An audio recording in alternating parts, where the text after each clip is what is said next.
I'm here again, look, this flipping thing blocked up again. I've fished most of the big bits out with this ladle and put them into a bag, and I shall throw them in the dog bins. And the smaller pieces, you can't, they're like little brown fishes really, they're inescapable, so I scoop them up and I poke them down the sink. But I shall get rid of that. You don't want to touch your face, do you, with something like that? It's been down there. I got a letter this morning, very worrying actually. It were all in red ink, and I thought, oh, you know, and it said Her Majesty's Youth Offendering Institute for young wazzocks. So I knew it were Christian and Julian. They'd done something, killed somebody or worse, you know. And it were from the governor and all, you know, the head poncho. So Geoffrey Bamber Palmer, his name is, or Palmer Bamber Geoffrey, something like that. One of them triple shotgun barrel names. And apparently they'd been cooking Crystal Macbeth. Amphetamines in the cell, so that's another 6 years to their sentence. You know, they'll be older than me when they get out. I'll be dead, hopefully. That bloke, the governor, he's retired now since the letter's been sent out. He's got Alzheimer's disease and he's made some unwise financial decisions apparently with their money, with someone else's money, which is often the way, isn't it, with those kind of people. But you know. I met him once. I went into his office and he smoked cigar. He thought he was a cat's knees, he did. He was the bee's whiskers. He smoked cigars the whole way through. It stunk in there. His teeth were yellow as cheese. He smelled like, you know, like you think the detective Columbo would smell, like a wet dog that smoked cigars. Aye, and he's off work now, coalescing. Lucky for him. There's a new lady in charge, Rebecca Fortnum Mason, something like that, another one of them. But she's a stickler, a tough egg, you know. Big on sports. There's a lot of lessons for life in sports, you know. Because there's no love in sports, is there? Well, apart from tennis, you know, that's barely a sport, is it? You know. But running a jail, you know, it's not rocket surgery, is it? Christian and Julian will be okay, whatever the regime is. They're good fighters, always good fightists. They've fighted everyone on the estate, men, women, you know, some of the animals, the bigger ones. I don't know.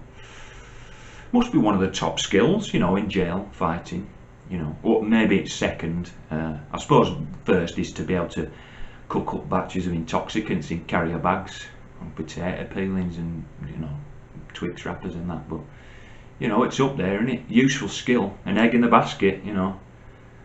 It's worth two in the bush. That's what my dad always said. But he was, you know, as mad as a brush, him. But I do worry about him, you know. It gives me the insomnomania. Stay up all night thinking of him. And then I start to think weird stuff like mad, you know, like crazy. In just not related to Christian Julian at all. Last night I thought, just came to me, you know. I thought, you never hear of a dog drowning, do you? I've never seen that, you know. I've never seen know anybody that's seen that. I've never seen it written down. You just never see a dog drowning. So, you know, this letter were from the prison, and it were to spit tank some ideas, you know, from the parents, the ones that were still, you know, in touch. What we should do with them, you know, some of the things that they should be taught. I suggested medical knowledge, but that's because I was thinking of my mate Taffy Jones, and he choked to death on a whole soother, and none of us knew the Rijkaard manoeuvre, so that was that for him. But I said, don't teach Christian and Julian any medical, they'll just use it for evil, you know. It's like how they watch crime documentaries, you know, just for ideas, tips. But I'm at the end of my leather with them both, you know, keeping me up at night, just pulling my hair out. It grows back though, you know. I haven't lost much of my hair's quite a thick, you know, it's good thatch, as one of my friends once said. And you know, a hairdresser actually once told me that my hair grew as quick as cress in a warm airing cupboard, which is nice, isn't it? On a sandwich with egg.